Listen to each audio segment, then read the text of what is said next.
Hi guys, welcome back to our Taiwan travel series. So far, we've been exploring this beautiful country DIY style, planning our routes, booking our own tickets, and discovering hidden gems on our own. But this time, we decided to switch things up. For the first time in all our travels abroad, we opted to join a guided tour. We booked 2 whole day tours through Klook to see if it could make our trip even smoother. In this vlog, we'll venture out to some iconic spots around Taipei and beyond. So, how does a guided tour compare to our usual self-planned trips? Let's dive in and get started.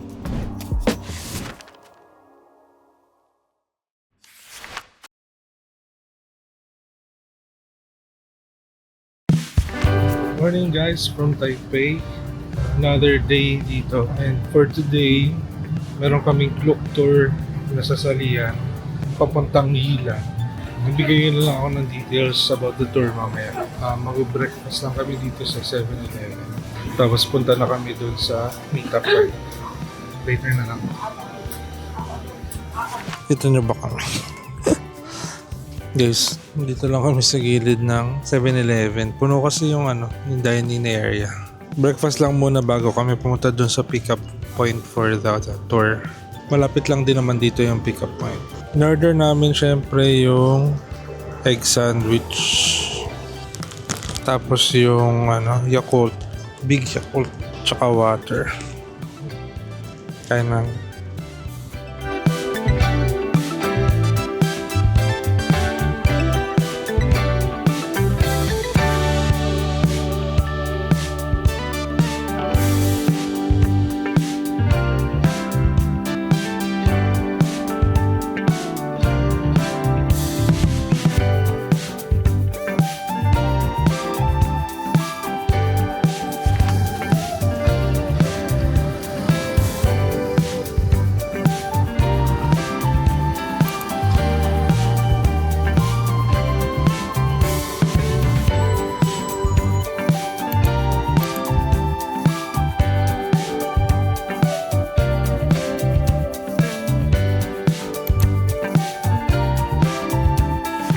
hey guys, update lang. So, nandito na kami sa Taipei Main Station. Nakapila na rin kami dun sa Klook Travel Group. 10:45. So, 11 AM yung meetup point talaga. Pero may nakapila. So, share ko lang yung specific place dito sa Taipei Main Station. Kung saan kami nakita is East 1 Gate. And East 1 Gate.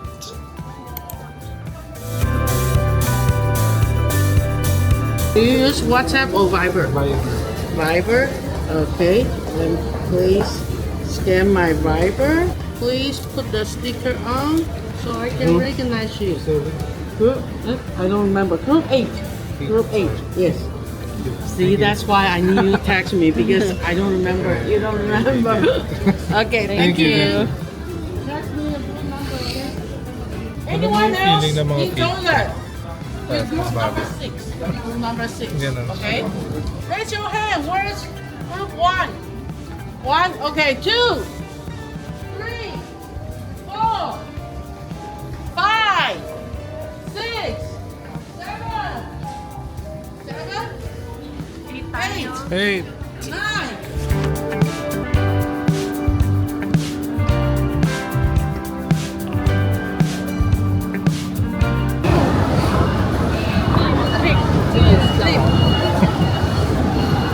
Ayun, malaki yung bus natin.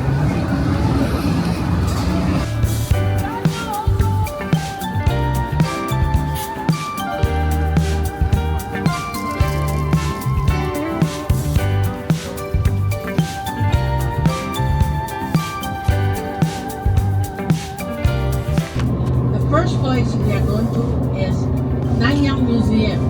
The admission ticket is not included in the tour. You know that, right? If you don't want to buy the ticket going to the museum, it's also fine because the most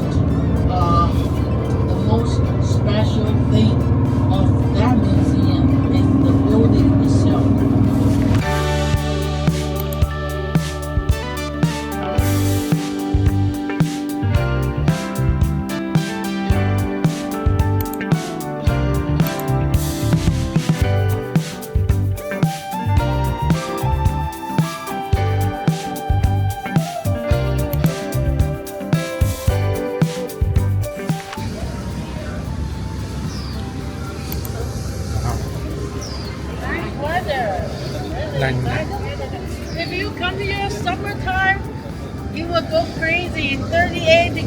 no shit at all. Remember I told you this place. Okay, I know you don't remember. Most of you sleep. It's okay. This place used to be Wushi Harbor. Okay, but because the too much dirt, mud, whatever, so it cannot be used anymore. Right now the Wushi Harbor moved to that way. Did you see that big piece of rock? That is Turtle Island. Turtle Island.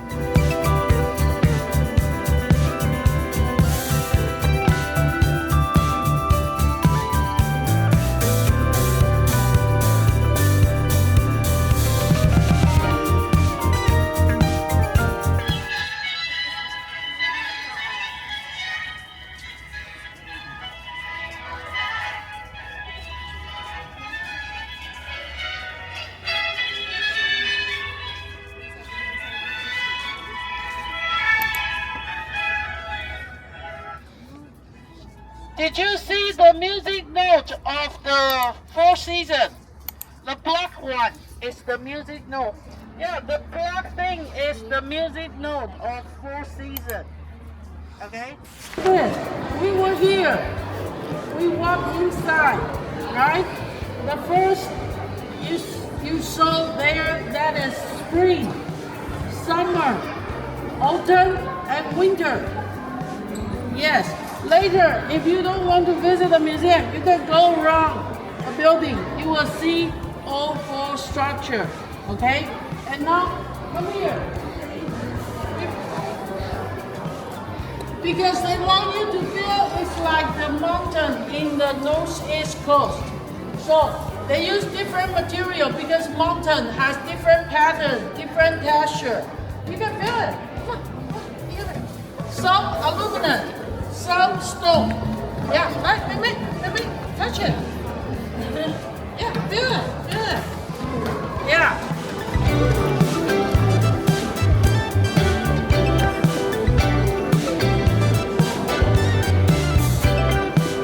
Okay.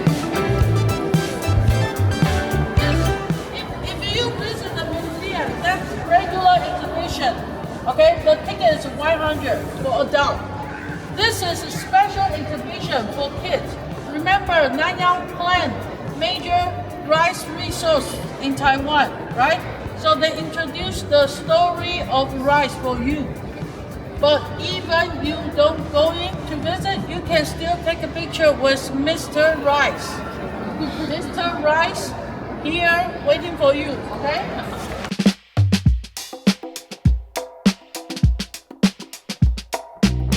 Hey guys, so kakatapos lang namin mag-picture. Medyo maambon pero kaya namang tiisin. Fun fact dun sa Lanyang Museum. Nung kinonstruct daw siya, as much as possible, hindi nila dinisturb yung topography ng place. So kung makikita nyo, yung mga naka-stand out na rock, nag-build around sila dun. Kumbaga hindi nila tinanggal yung mga bato. Kita nyo rin to. Ito nyo yan. Ito rin yung sa harap. Diba? Nag-adjust sila dun sa mismong bato.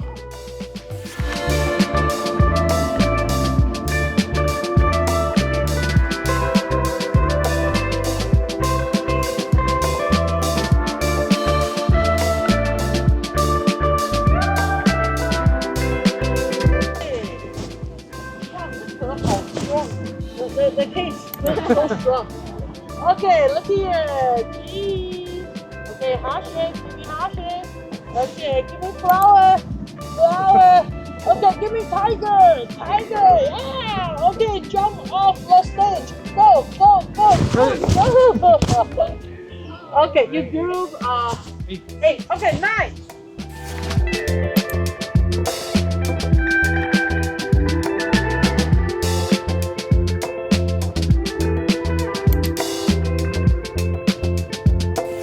Okay, everyone, go inside. Go inside. 来往前哦，往前手转哦，手转哦。红色肚子再停下来。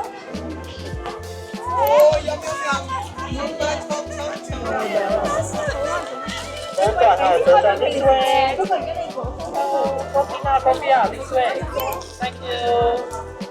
来，我们到里面到位哦，吼，往前到过就好。 Mataas daw, mataas. 来往前哦。Thank you. Hello, this way. Inside. Thank you, thank you. Thank you.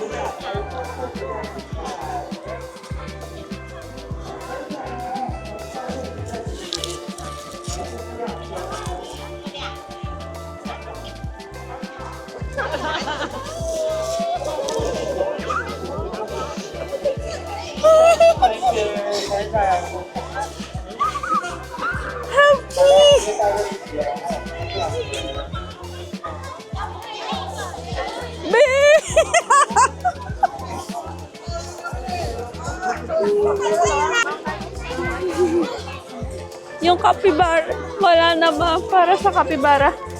No more. Wala na. Wala na. Sorry. Dami na napakain ko. Ay, no more. Sabi niya, magsisinungaling ka. Ang cute nila, no? Yan, ang cute, oh. Tinitipid na namin for the capybaras. Come here.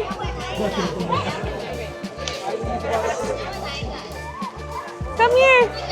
Ito ba siya tinatawag? Wala, sad siya eh. Siya. Wala nagpapakain sa kanya.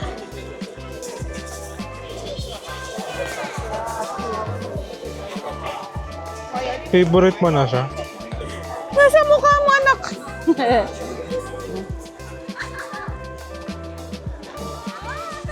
Okay. Ito maliit lang. Ah.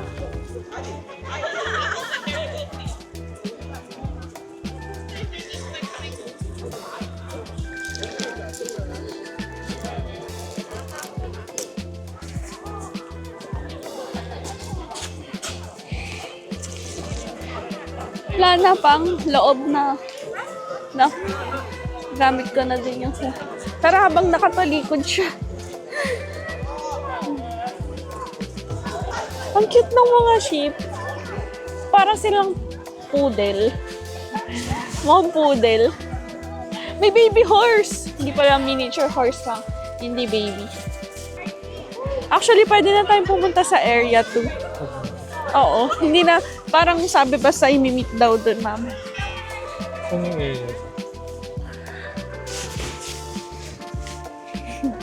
Big capybara.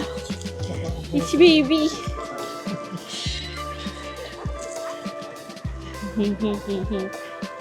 Ah, yan yung rabbit pig.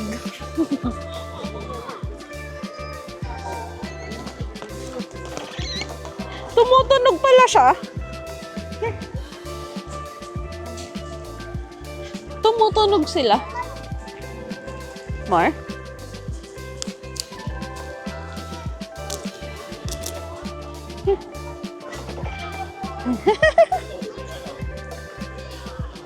What does the capybara say?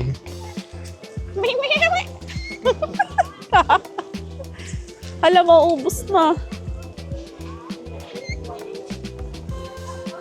More? You're gonna be fat. Ah, okay.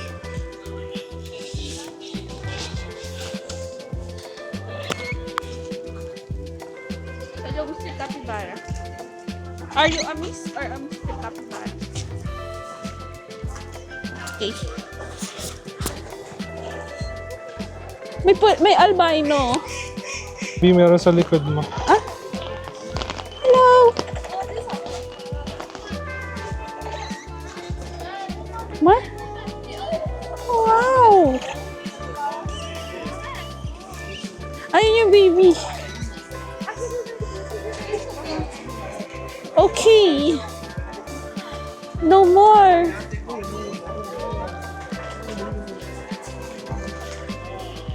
Sa baby capybara. Here. Here.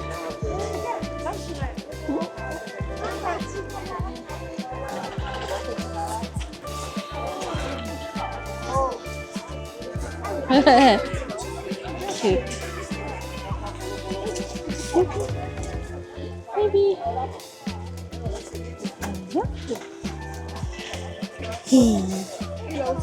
Last one.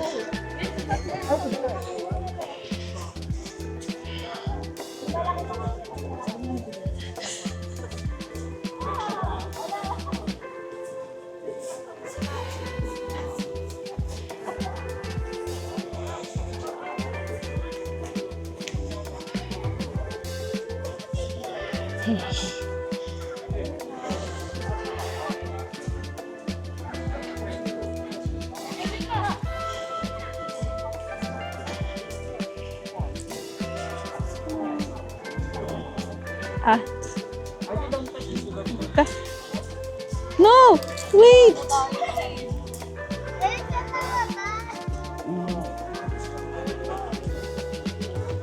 Last one.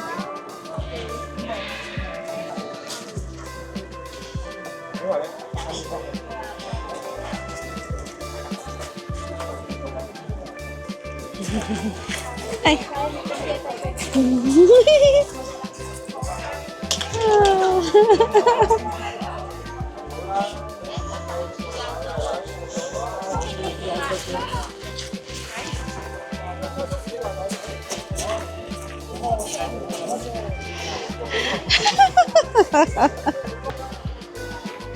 So guys, pag ayan, kita niyo. Pag nag-post kayo ng photo, tapos tag niyo yung accounts, bibigyan nila kayo ng more grass para ipakain sa animals. So, nagpo-post si Chai ngayon for more grass. Sayang umulan. Medyo ang gulo tuloy. Tapos meron silang mga tents na sinet up. Tapos, ayun, may mga animals din na sumisilong din. Medyo mahirap lang hanapin yung page nila kasi Chinese. Pero kailangan mo sila itag. Ay, may nag-aabang pala. Tama, pakita mo siya. May nag-aabang. Hello! Oo. Ah. Tapos, bibigyan ka na nila ng konti. Para may extra life ka. Nangangalabit pa.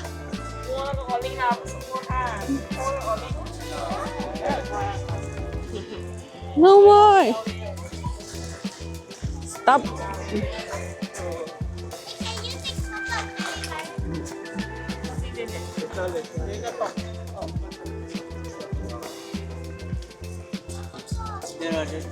Yung kangaroo na isa dito, sad lang siya. As in, sad lang siya. Kanina pa siya dyan. Gusto niya lang na mapag-isa. Ayaw niya, kinilalapitan siya, pinapakain siya, ayaw niya. Gusto niya na, pagod na siya, wala siya social battery. gusto niya na lang mapag-isa.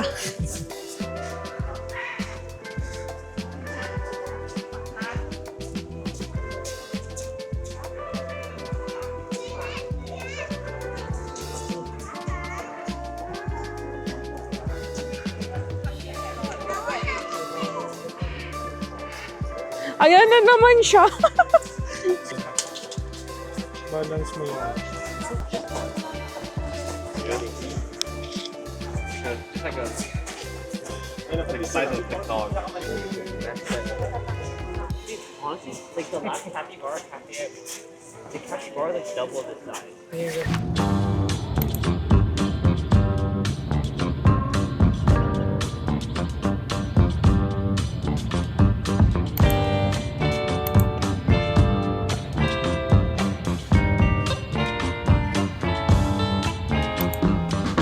So bumili din pala si Chai ng capybara souvenir. Capybara na may turtle.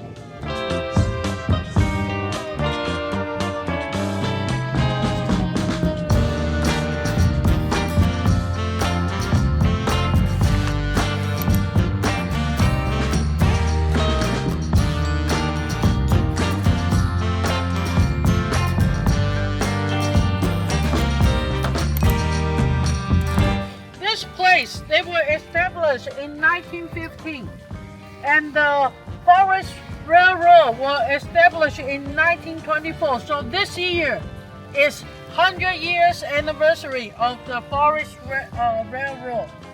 And this precious cypress, according to Google, they only grow in 3 places: US, Japan, and Taiwan. And the one in Taiwan, due to the weather condition of Taiwan, so the tree is very firm and straight. Very good for construction material. Yeah.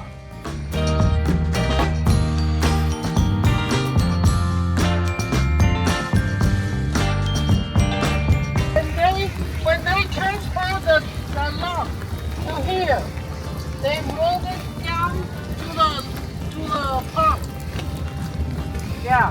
This slide is for wood, for log, not for human. Yeah, so don't slide down, okay?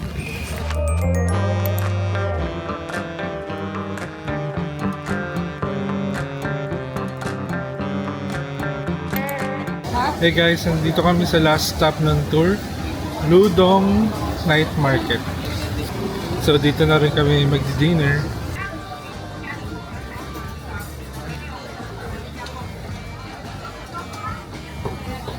So order kami ng mutton soup. Tinuro lang namin yung photo. Pero okay naman.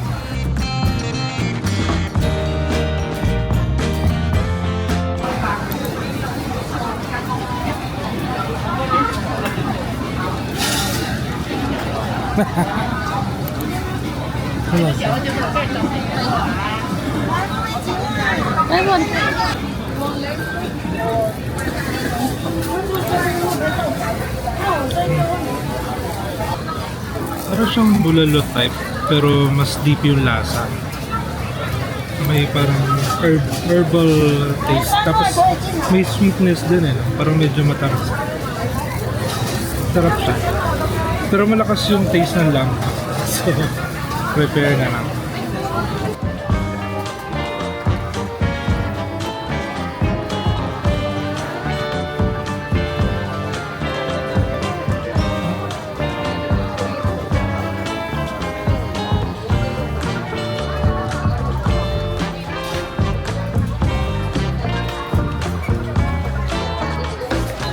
Verdict pala dun sa mutton soup, no? Sarap niya. Sabi ko nga kanina, parang sa umpisa maninibago ka, pero habang kinakain, nagiging normal na yung lasa. Tapos, masasuggest namin na i-order niya yung ribs part. Yun yung pangalawa sa picture, kasi mas tender yung meat niya.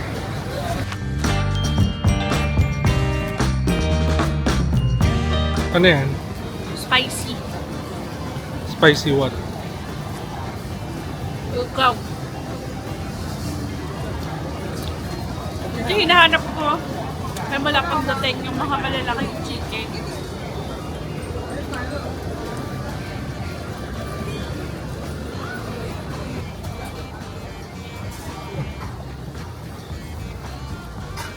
Ah, napupunit pa na to.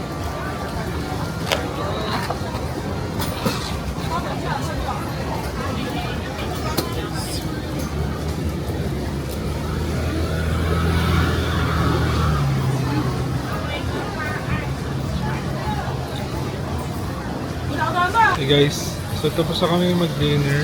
Last stop na to, so pabalik na kaming Taipei. Balikan na lang namin kayo sa hotel pag i-recap na namin yung anong naganap.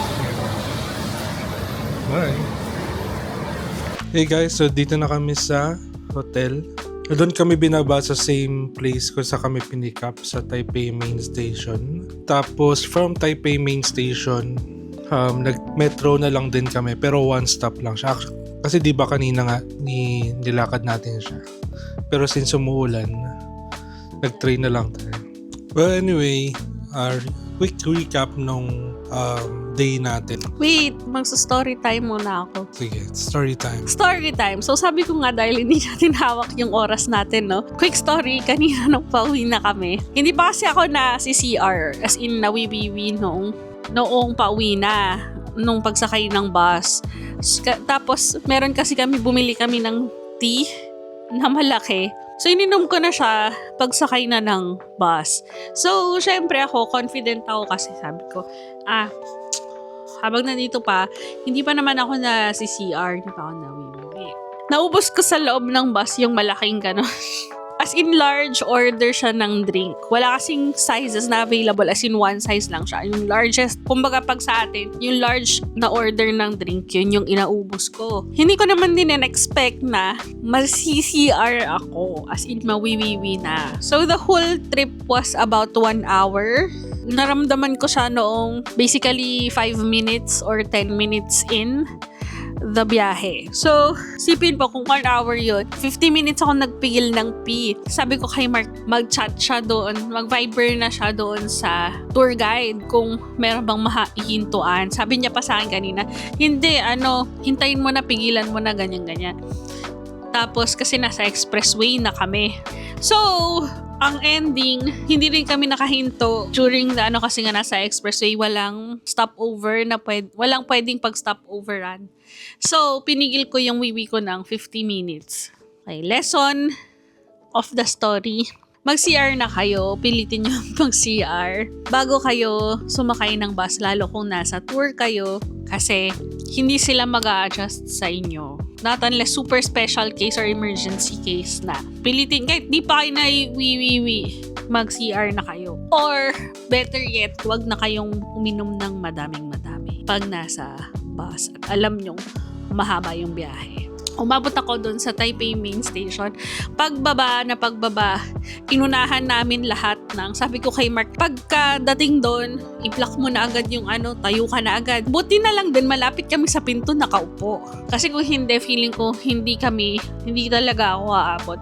Umabot naman, sawa ng Diyos, thank you Lord. Walang nangyaring hindi maganda. Pero, technically, lesson of the story, kahit hindi pa kayo nasa CR, tapos para at least you also respect the time of the other people na kasama niyo sa tour. May mga isa sa mga lessons na natutunan namin kasi sabi ko nga kanina, first Klook activity or Klook tour namin to. Recap muna ng mga ginawa namin for the day. So first na pinuntahan natin is yung Lanyang Museum. Okay naman siya for a quick visit. Nakita nyo naman kanina, hindi na kami bumili ng ticket doon sa mismong museum. Pero actually parang okay na rin kasi mabilis lang din yung 30 minutes lang kami doon. Yung time namin doon. So it's more of like seeing the building. Tapos nakapasok din naman kami. For us, parang okay na siya. Pero kayo, kung halimbawa hindi kayo mag-joiner tour, pwede nyo siyang pasukin. Kasi feeling ko, pag pumasok kayo sa loob ng museum, baka mas matagal yung kailangan yung time. Kasi kung titingnan nyo yung lahat ng exhibits. Pero for us, okay na hindi kami pumasok kasi 30 minutes nga lang yun nandun. Next is yung farm. So ang name niya is Zhang Mei Ama Farm. Sa Ilan din to. So, very small lang yung farm. As in, yung 2 areas, very magkadikit lang talaga. As in, hindi siya yung baka mamaya kasi expectin nyo kasing laki ng zoo or kasing laki ng mga small, yung mga farms sa atin. So, don't expect na malaki siya. In fairness kanina, kahit na weekday, ang daming tao. Ang daming nung mga mabenta yung mga sheep sa area 1 kasi ang cute nila. Alam mo yung mga stuffed toy na sheep, ganun yung itsura nila. Hindi sila mabaho in fairness. Yeah. totoo. Yun yung yun yung pinaka nagustuhan ko dun sa farm na yun actually. Hindi mabaho. Hindi katulad sa ibang zoo sa atin na ang mabaho yung mga hayop. Dun kasi parang the whole time may naka-station na tao na nagwawalis nung poop nung mga hayop. Tsaka, in fairness, ang dami nung capybara. Kasi, ang expect ko, parang may 1 to 3 lang na capybara. Tapos, lahat ng tao, doon yung attention. Pero, since madami nga yung capybaras, parang bawat grupo meron sila sariling capybara. Minsan nga, nasusolo mo eh. Actually, may 4 baby capybaras na doon. Bagong panganak lang daw yun. Yung 4 na yun. Ay, 4 o 3? 3 pala. Tapos sila, in fairness sa mga capybara, hindi sila, parang chill, sanay sila na sila yung nilalapitan, hindi sila yung lumalapit. After nung Zhangmei Ama Farm, may pinuntahan kami na Ludong Forestry Culture Park. So ito yung mga kahoy. Yung feature doon are the cypress trees. So, before daw kasi naglalog pa sila ng cypress wood in order to preserve yung mga cypress. Nag-stop na sila ngayon ng logging. Yung mga nandun na lang are the ones na yung from before, yung mga na-log na before, and yung mga bumagsak daw during storms or yung mga bumagsak na puno, yun na lang yung kumbaga binababa nila doon. Doon sa particular place na yun, siguro mas na-appreciate ko siya if medyo maliwanag pa.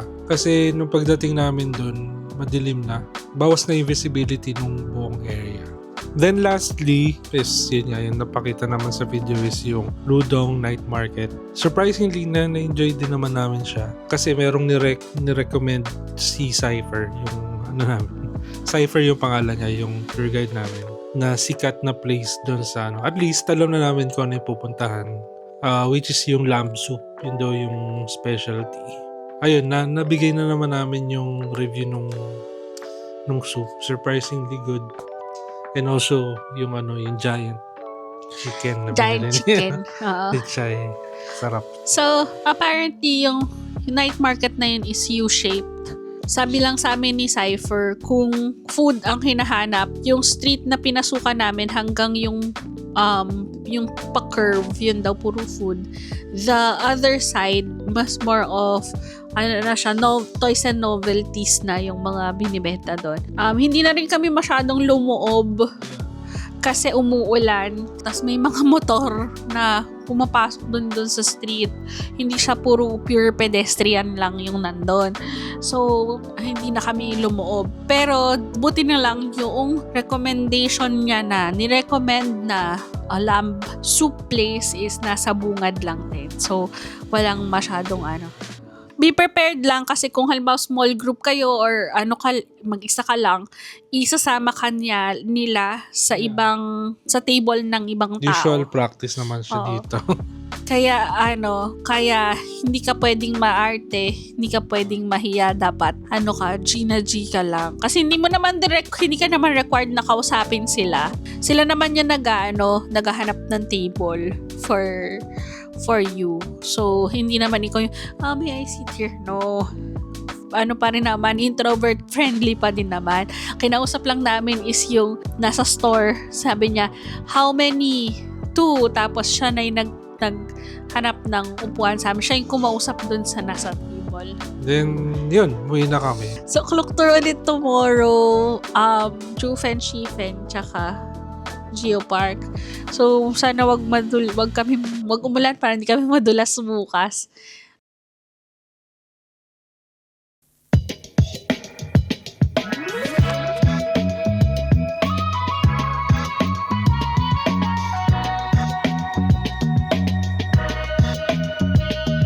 So, nasa bus na kami. Yung oras is 8:30. So, 15 minutes delay na.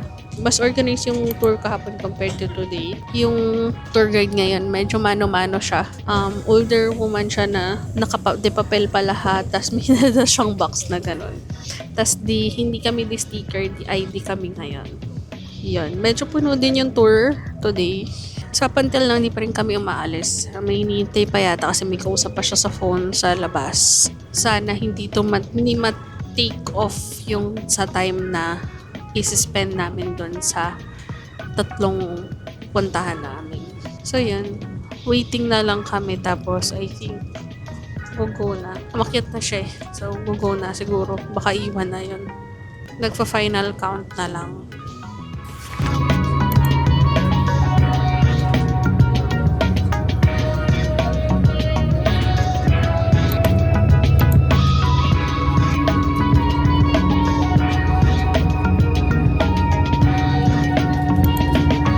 Hey guys, so nandito na kami sa Geo Park.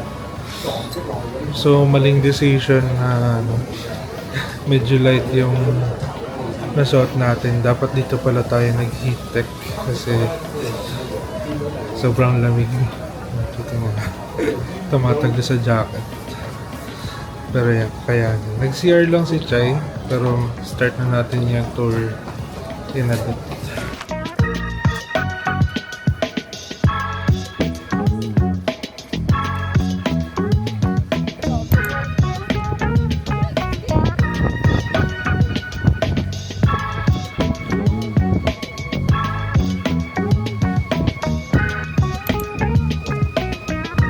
Oh my God! Lamig! Medyo basa. Ito na siya. Excuse me! Ito na yung Queen's Head. Queen's Head to, no? Siguro ito yun eh. Eh, lamig.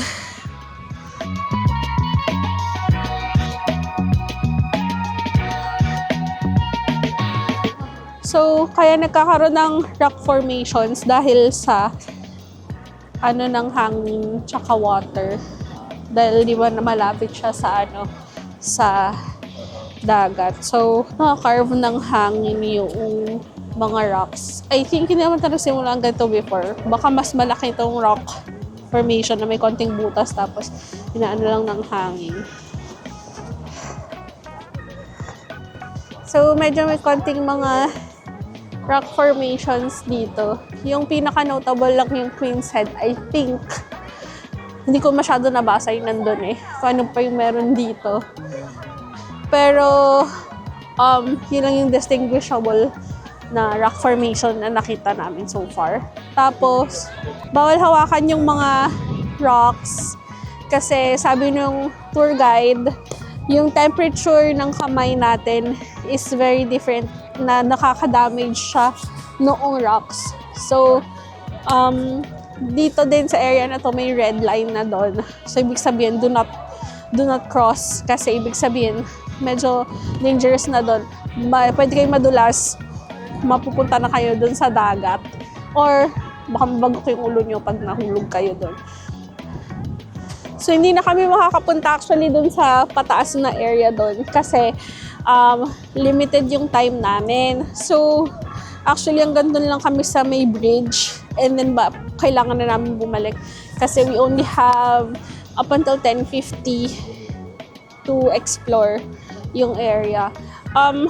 Maganda siya sa personal in fairness. Feeling ko kung hindi lang maulan, siguro, baka mas ma-enjoy namin yung area. Kasi ngayon basa at saka medyo kung hindi walang grip yung shoes nyo, pwede kayo madulas. Kasi basa yung bato. Limestone ata to.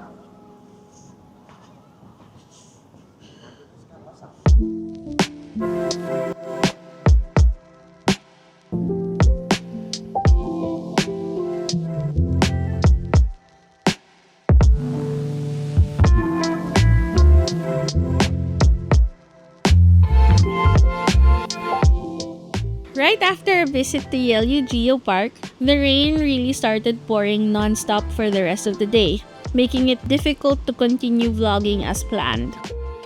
Unfortunately, we weren't able to capture much from our visits to Sheifen and Jufen, but we'll still share what we managed to film.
선정 날짜가 뭐 철길이고 양쪽에 그리고 있잖아요.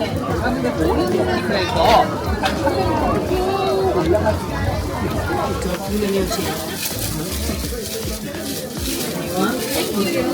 Thank you.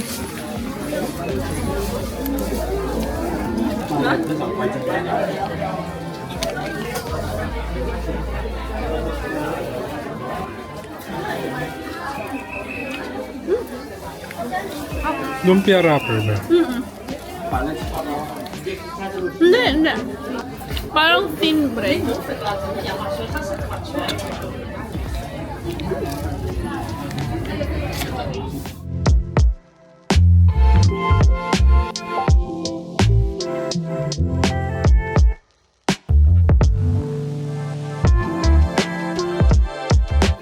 Ganda yung texture ng peanuts. Pino. Good. Hindi ko alam saan nabili ito. O saan din namin mabigay details. Pero hanap, feeling ko madami naman nagtitinda rin. Meron din daw nito sa city.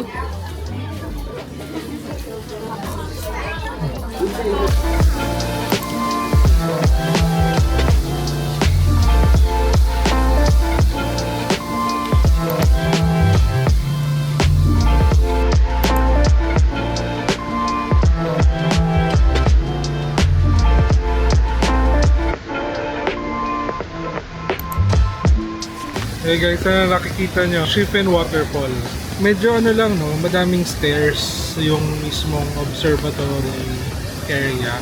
So adjust na lang siguro kung may kasama kayong mga bata or seniors. Medyo struggle, lalo pag umuulan.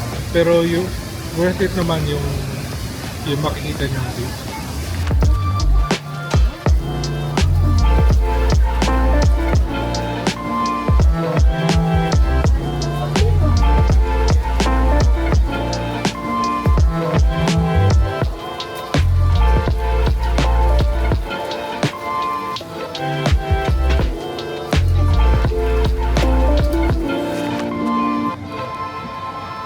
Pineapple, custard apple. So, para siyang crossbreed nila ata yung atis at saka pinya. Sobrang tamis niya. Sarap. Parang custard din nga yung ano niya. Oo. Consistency. Sobrang tamis. Sarap. Para siyang medyo parang pinya na Parang mangga. mangga. Oo. May parang fiber pero hindi siya actually fiber na hop.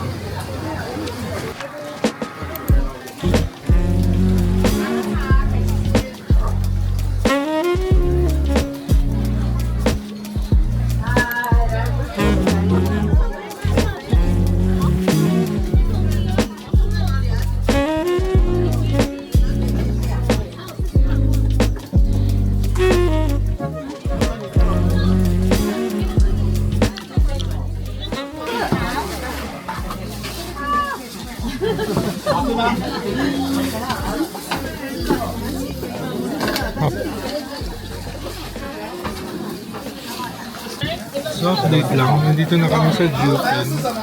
Yeah. So medyo bagyo level, so medyo struggle. Fried mango.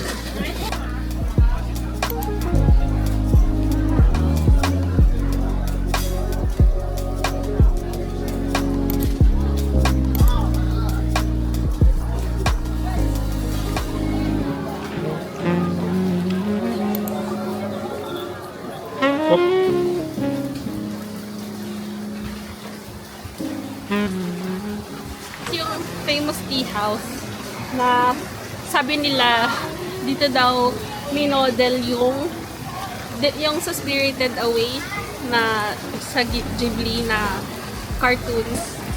Ito daw yun. Ang ganda. Sa personal, kundi sana umuulan. Pero ito tayo, basa na. Basang-basa sa ulan. Yes. So medyo struggle na. Lakas ng ulan. Sobrang lakas ng ulan. Tapos syempre may mga paddles na. So yung sapatos namin, may mga basang-basa. Eh bakit pa naman ang feeling naman? So dito muna kami sa isang restaurant. Dito na kami papalipas. Kakain na lang kami. 1 hour pa actually bago yung Bumalik dun sa parking. it's an experience. Babalik na lang kami dito pagka hindi maulan.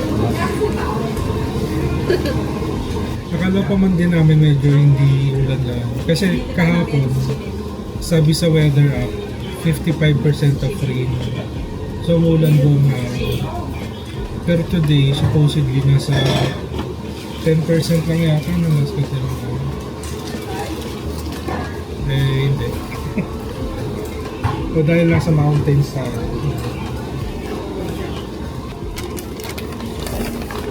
may binili si China. Nougat candy.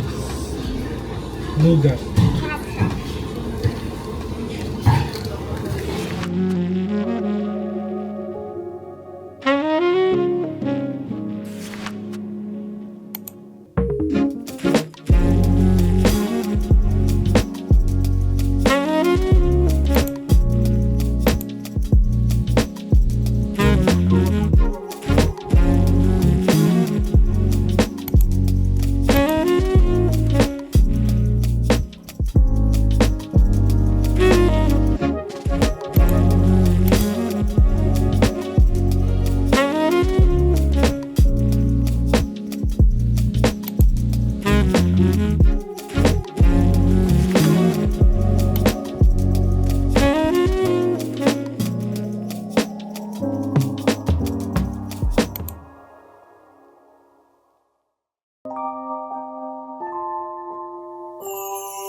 So yun, papunta naman tayo sa review or kung ano yung thoughts namin sa pag-avail ng Joiner Tour or Klook Tour sa mga ganitong travel.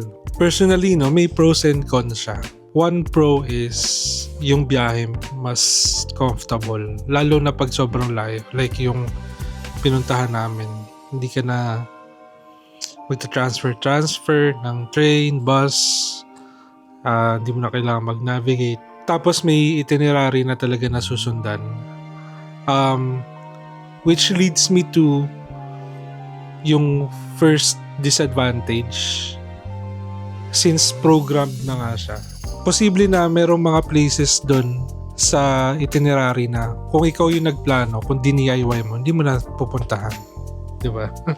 Like ako yung pasalubong, yung forestry, dahil nga gabi na, kung ako yun, skip ko na. Yung sa pasalubong, dahil wala naman kaming plan na bumili ng pasalubong, skip ko na yan. So yun yung one disadvantage for me. Also, be ready lang na medyo mag-spend ng energy sa pag-keep up sa oras. Kailangan may aware ka sa oras. Unlike pag DIY na kontrolado mo. Usually, since pinapack nga nila yung itinerary, yung binibigay nila ng oras, like for example yung sa museum, 30 minutes lang.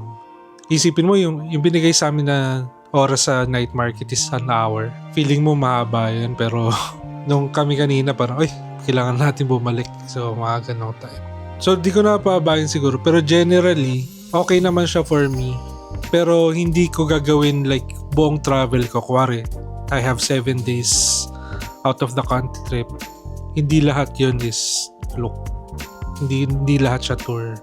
Siguro 1 or 2 days mag-avail ka ng tour, okay siya. Pero the rest, okay pa rin na ihalo mo yung DIY.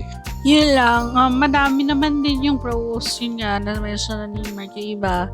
Yung lang sa akin is, at least hindi ka na napagod mag-isip. Yun ka na napagod mag-isip sa pupunta. At saka hindi ka masyadong napagod sa kaka-travel. Iba kasi yung pag DIY kailangan matatag yung legs mo, tsaka yung paa mo. Kasi maraming transfers na gagawin, maraming navigation na gagawin, maraming lakad na gagawin. Pero ito, yun lang, kagandahan. Bus, ang lakad mo lang papunta ng palis na palababa ng bus, paakyat ng bus, pabalik ng bus, ganun.